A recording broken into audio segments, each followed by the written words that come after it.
taxe, la définition d'une taxe, c'est la contrepartie monétaire de service rendu par une personne publique. Par rapport à cette définition, lorsque nous avons analysé les documents qui ont circulé sur Internet relatifs à la taxe d'habitation, on se rend compte que cette taxe ne répondait même pas à la définition d'une taxe. On dit qu'il y a la taxe repos lorsqu'il y a une contrepartie en termes de service public. Donc, cette taxe d'habitation, est-ce que c'était une taxe que les gouvernements voulaient collecter pour financer une politique de l'habitat ou politique des logements sociaux, ou bien cette taxe était destinée juste à combler le déficit du sol primaire, c'est-à-dire avoir suffisamment de ressources pour pouvoir faire fonctionner l'administration. Parce que ce qui nous revient régulièrement actuellement, c'est que nous n'avons plus suffisamment de ressources, ne serait-ce même peut-être dans un américain pour pouvoir payer les salaires des fonctionnaires. Donc, est-ce que cette taxe était destinée à ça, ou bien cette taxe était destinée à créer une certaine réciprocité, c'est-à-dire à pouvoir financer un projet de développement social, ou peut-être une réalisation d'une zone. Donc, en réalité, lorsque vous voulez créer une taxe, il faut absolument que cette taxe réponde au premier critère d'appréciation qui est le critère de réciprocité pour que les gouvernés puissent accepter payer ces taxes. Donc, pour nous, avec l'économie, nous avons constaté que, à travers le débat qui a été que la taxe d'habitation qui était en création, puisque le gouvernement a reculé, ne répondait pas vraiment à la définition même d'une taxe. Une taxe répond à trois caractéristiques principales. Il y a d'abord l'assiette fiscale. L'assiette fiscale, en gros, c'est la grandeur économique qui sert d'application ou de base de calcul de la taxe. Donc, cette grandeur économique peut être le chiffre d'affaires d'une entreprise, ça peut être le patrimoine. Dans ce cas-ci, la taxe d'habitation, le patrimoine, c'est la maison, sur le logement. Ça peut être un revenu direct ou indirect. Ça peut être un bénéfice d'une entreprise. Donc, ce qui veut dire qu'il faut absolument que l'assiette fiscale soit clairement définie.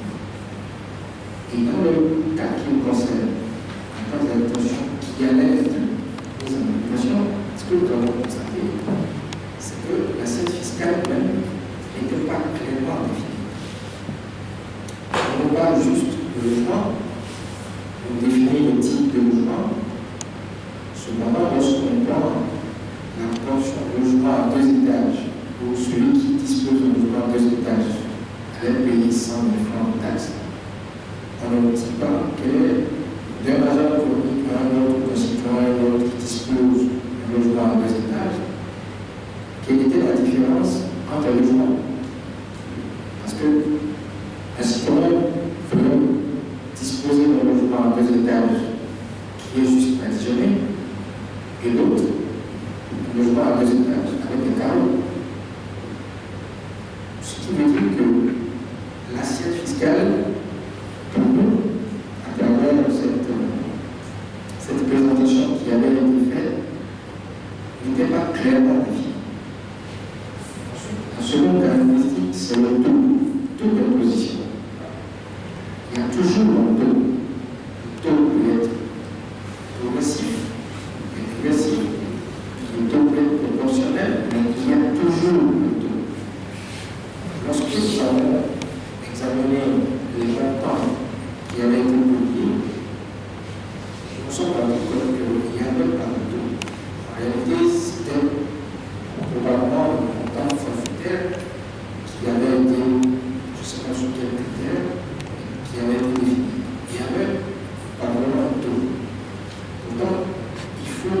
justement, pour éviter toute discrimination, lorsque vous voulez mettre en place une taxe, il faut absolument qu'il y ait un taux. Pour que tous les contribuables, tous les citoyens qui devront payer cette taxe puissent effectivement se retrouver dans le paiement acquittement de cette taxe. Ensuite, il y a le nombre de recours. On ne peut jamais mettre en place une taxe sans qu'il y ait de façon claire soit défini le nombre de recours. Est-ce que la perception de la taxe va se faire en amont, en aval? Est-ce que ça va se faire à la source? C'est par le virement bancaire? Est-ce que ça va se rénover de maison en maison? Comment est-ce que ça va se faire? Il faut absolument que ce mode de recouvrement soit clairement défini. En tout cas, dans la présentation qui avait été faite avant que le gouvernement le recule, on n'avait pas clairement le mode de recours. Tout ce qu'on nous a dit, c'est que la taxe à perception était conditionnée par la possibilité de ne pas pouvoir rentrer dans cette loi civile, c'est-à-dire de vous présenter à la mairie, vous voulez faire une négociation, vous présenter au commissariat, vous voulez avoir une carte d'identité. Eh bien, si vous n'avez pas payé cette taxe, vous ne présentez pas la fillette qui prouve que vous avez payé cette taxe, vous allez peut-être être victime de ce que nous appelons l'illégalité. Pour la simple raison que ce n'est pas la seule taxe qui est payée par les citoyens togolais. Nous verrons ça tout à l'heure. Les Togolais payent déjà des taxes. D'une manière ou d'une autre, nous tous qui sommes ici, nous payons la TVA, la taxe sur la valeur ajoutée. Quel que soit le bien que vous achetez aujourd'hui au Togo, vous payez la taxe sur la valeur ajoutée. C'est un impôt direct qui est imputable au consommateur. À partir de ce moment-là, on ne saurait, dans une multitude de taxes payées par les citoyens, on ne saurait conditionner une seule taxe à une contrainte civique qui dit que lorsque vous n'aurez pas acquitté ces taxes, vous serez privé de vos droits civiques. C'était, je dirais, une décision totalement erronée, voire illégale. Heureusement qu'avec la loi qui nous aide, je n'en sais rien. Et donc nous avons essayé de voir pourquoi subitement on veut collecter les ressources liées à la taxe d'habitation. Donc nous avons analysé comme d'habitude. C'était notre agrégat économique.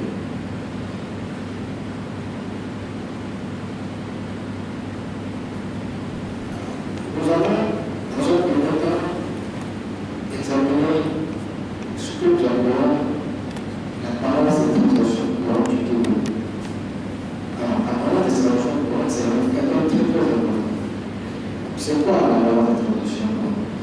En fait, c'est la somme de 4 balances. Il y a la balance commerciale, qui est la différence entre les importations et les exportations. La balance commerciale. Il y a la balance des services. C'est la différence entre les services importés et les services exportés dans le pays. Ensuite, il y a la balance des revenus. Parmi ces revenus, il y a les intérêts, par exemple. Les intérêts que le Togo reçoit à l'extérieur et les intérêts de la dette que nous payons. Lorsqu'on fait la différence entre ce qui arrive dans le pays et ce qui sort, on a une sorte de revenu. Ensuite, il y a la balance des transferts. Donc, c'est tous les transferts qui sortent du pays et tous les transferts de fonds qui arrivent dans le pays. Donc, lorsque vous faites la somme de ces 4 balances, la balance des transferts, la balance des revenus, la balance des services et la balance commerciale, vous avez ce qu'on appelle la balance des transactions. Alors, pour le Togo, depuis 2006, cette balance elle est négative.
Banque de France, nous avons une balance des transactions qui est de 9,57 milliards.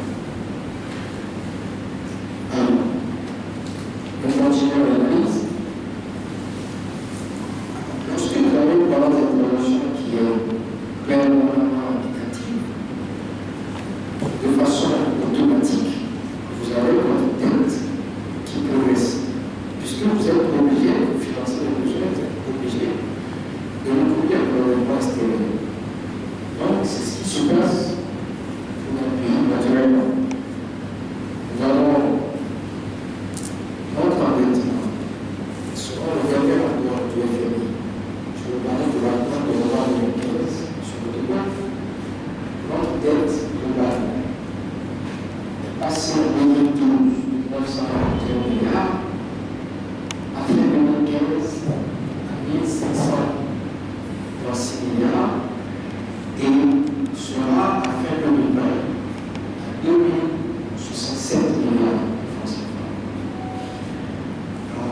Lorsque nous avons fait la première conférence il y a un an qui portait sur le niveau d'endettement, nous avons alerté l'opinion sur le fait que nous étions en train de nous endetter à un rythme effréné qui était trop rapide, qui allait conduire dans le mur, et nous avons sorti les chiffres.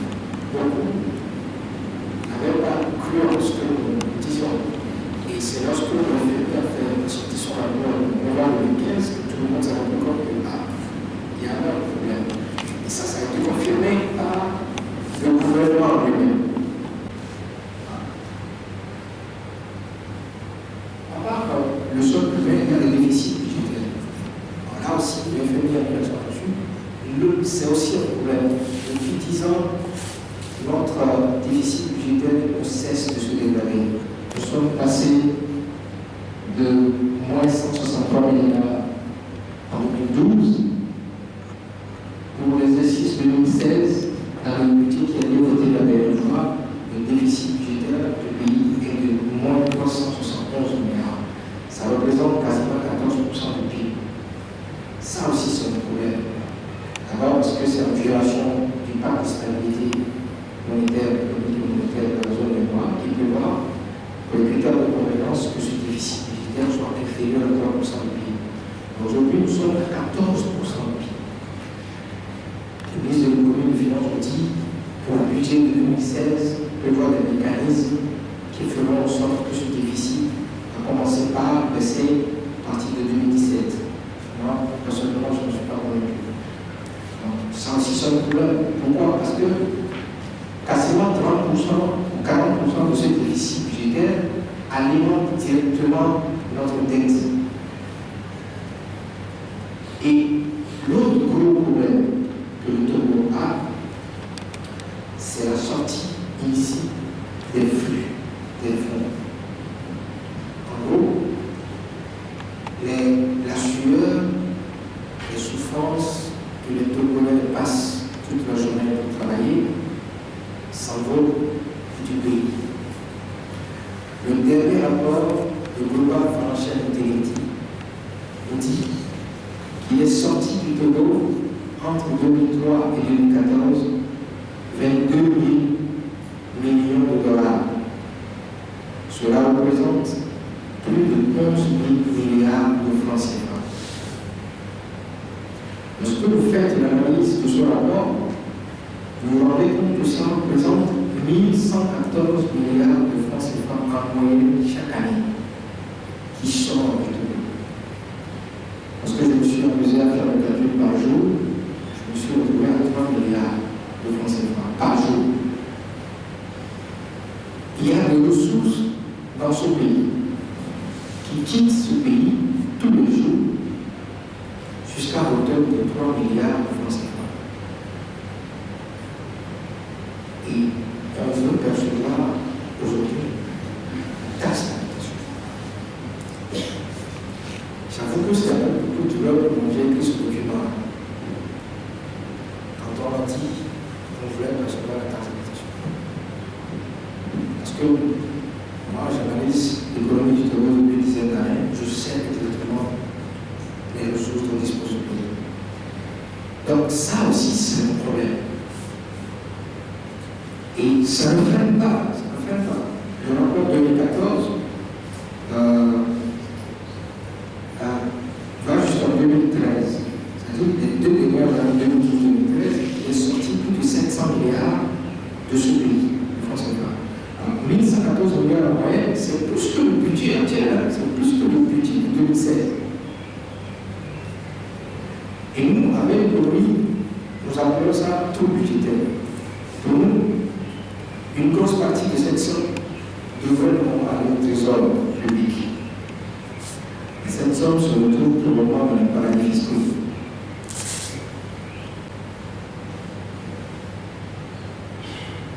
Alors, le problème que nous voulons soulever aujourd'hui, le débat que nous voulons soulever dans la République, c'est qui est responsable. Voilà la cartographie. J'ai juste pris quelques indicateurs des rapports. Voilà la situation de l'économie du Togo aujourd'hui. On peut nous sortir tout ce qu'on veut. Mais cette situation, c'est une situation difficile. C'est une situation qui appelle à des douleurs pour le peuple. Le peuple ne sait pas. Lorsqu'on est face à une telle situation, dans les grandes démocraties, le peuple se rassemble. Alors, la question que je vous pose, c'est qu'au niveau de l'exécutif, au niveau du législatif, au niveau de tous ceux qui dirigent nos communes, de tous ceux qui dirigent nos préfectures, au niveau de la nomination des directeurs de nos sociétés d'État, on voit en gros que c'est une seule sensibilité. Depuis des années. Ce n'est même pas ça. Depuis des années. Est-ce que le peuple est responsable de cette situation? Pourquoi on lui demande un sacrifice supplémentaire de paiement d'une taxe d'habitation? Surtout lorsque le principe de réciprocité, dans ce cas-ci, n'est pas appliqué. Ça, c'est le débat que nous voulons mettre dans le public. Qui est responsable? Et qui sera responsable demain de cette situation? Aujourd'hui, je prends encore l'exemple du Venezuela. Vous savez, il est mort. Mais c'est lui qui a mis la merde dans ce pays. Les Vénézuéliens font la queue pendant presque toute la journée, juste pour aller acheter dans les supermarchés. Pour une simple raison, c'est parce que le pays ne dispose plus de réserves en devises, ne dispose plus de confiance des investisseurs en sa monnaie, pour qu'ils acceptent, pour que les fournisseurs acceptent de livrer les marchandises pour les supermarchés. Mais c'est le même cheminement. Ils ont dilapidé 1 milliard de dollars des recettes du pétrole, et au jour d'aujourd'hui, le baril à 30 dollars, ils sont capables de diriger le pays. C'est la même chose, quasiment la même chose. Sauf que nous avons une chance. Nous sommes dans une zone monétaire unique. Nous sommes encore arrivés au franc CFA et que les investisseurs, les créanciers du Togo gardent toujours la confiance au Togo parce que nous disposons du franc CFA qui est arrivé à l'euro. Si le Togo avait sa propre monnaie, la situation que je viens de vous décrire, nous serons dans la même situation que le Venezuela.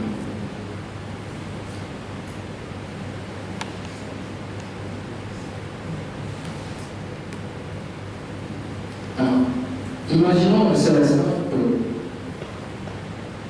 malgré toute cette situation, on veut quand même demander au peuple de faire un sacrifice supplémentaire pour percevoir la taxe d'habitation.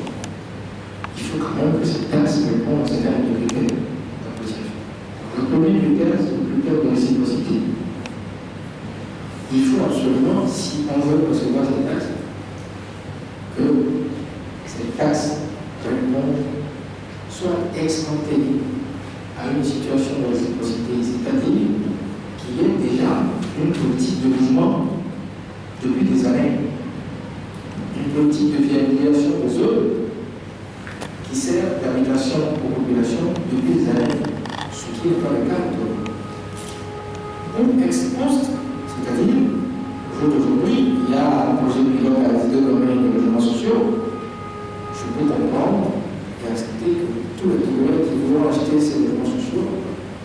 peu le critère d'habitation. Là, le critère de réciprocité est vérifié. Dans le cas actuel, de tous ceux qui ont déjà bâti leur propre maison comme souffrance, ce critère de réciprocité n'est pas vérifié. Ensuite, il y a le critère d'éthique fiscale, de morale fiscale. Il faut quand même que lorsque vous voulez demander des sacrifices supplémentaires à un peu, une telle déposition, une taxe, il faut quand même que ça réponde à un certain moral, quand même. Parce que ce qui transparaît un peu dans cette histoire, c'est.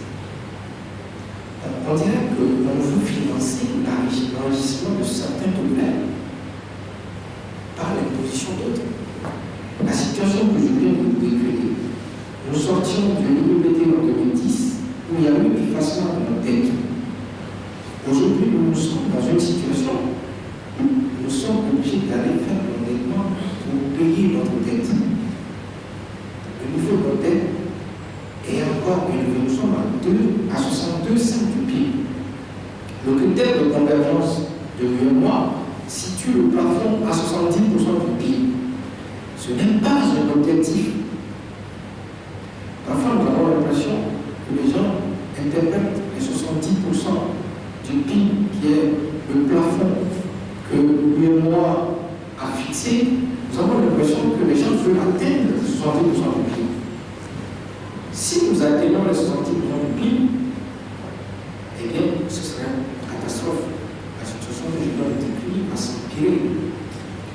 Je suis persuadé que si nous arrivons à ce niveau, il n'y aura plus de ressources pour faire fonctionner notre administration. C'est clair.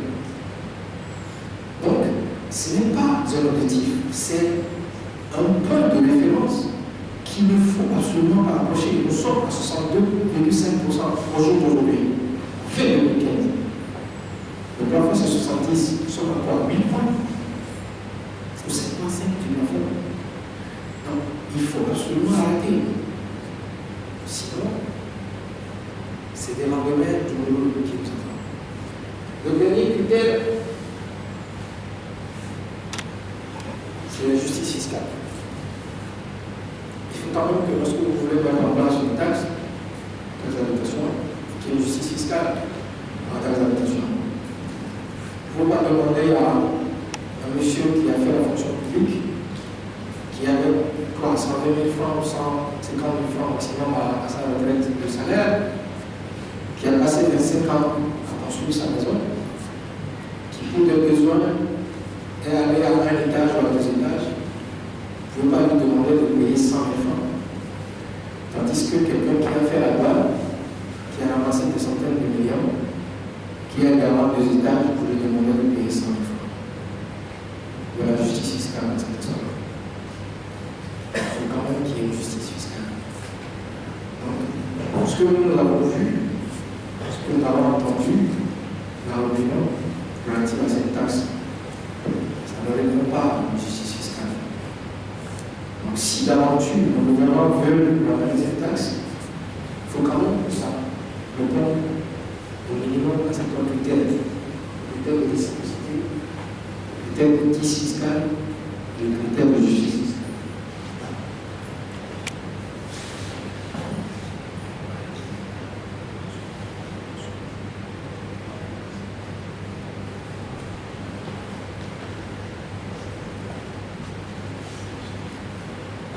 Le dernier élément, c'est l'augmentation de la pression fiscale. Dans le budget qui a été voté en 2016, on nous apprend qu'il y a une augmentation de la pression fiscale. Ce qui se pratique aujourd'hui dans tous les pays pauvres, c'est le dumping fiscal. Parce que vous devez tout faire pour que votre pays reste compétitif, que votre économie reste compétitive. Nous avons une mondialisation qui est sauvage, qui est concurrentielle, hautement concurrentielle. Donc aujourd'hui, arriver à une augmentation de la pression fiscale, j'arrive pas à comprendre ça. Surtout dans la situation dans laquelle se trouve le pays. Donc, la conséquence, c'est que notre pays risque. Le risque auquel s'expose le pays, c'est le risque de notre compétitivité. Notre économie l'économie sera plus compétitive, même dans la sous-région, déjà, nous aurons problème de compétitivité. D'où les rumeurs qui disent que les gens quittent le port pour aller au port de Cotonou, etc. En réalité, c'est ça. L'investisseur, dès qu'il écoute une augmentation de la pression fiscale, une augmentation de la fiscalité, il voit un peu à gauche et à droite, et qui se rend compte qu'il y a mieux ailleurs, il s'en va. La première conséquence, c'est la non-compétition. La seconde, c'est la fuite des capitaux. Ici, il faut que je rappelle que les gens ne fassent plus d'amalgame sur la sortie de fonds illicites et la fuite des capitaux. C'est deux choses complètement différentes. La fuite des capitaux, des investisseurs, même les Togolais qui détiennent de l'argent dans les banques, vont les déplacer. Donc, pour l'attention de la pression fiscale, ils vont déplacer ces avoirs-là. C'est une fuite de capitaux. Et lorsqu'il y a fuite de capitaux, c'est qu'il y a baisse d'investissement privé dans le pays. Donc, il y a baisse d'investissement privé, il y a forcément baisse de la croissance. On arrive inévitablement avec la hausse de la pression fiscale et à une forte chance qu'on arrivera à une baisse de la croissance. Lorsqu'on arrive à la baisse de la croissance, de facto, on arrive à une baisse du niveau du pouvoir d'achat des citoyens, donc une augmentation de la pauvreté. Je ne sais pas si le PIB va permettre cette éradication, mais écoutez, je ne sais rien, c'est possible. Ce que moi je sais, c'est que lorsque vous faites une hausse de la pression fiscale, vous avez une baisse de croissance, une baisse du niveau du pouvoir d'achat, une baisse du niveau de vie.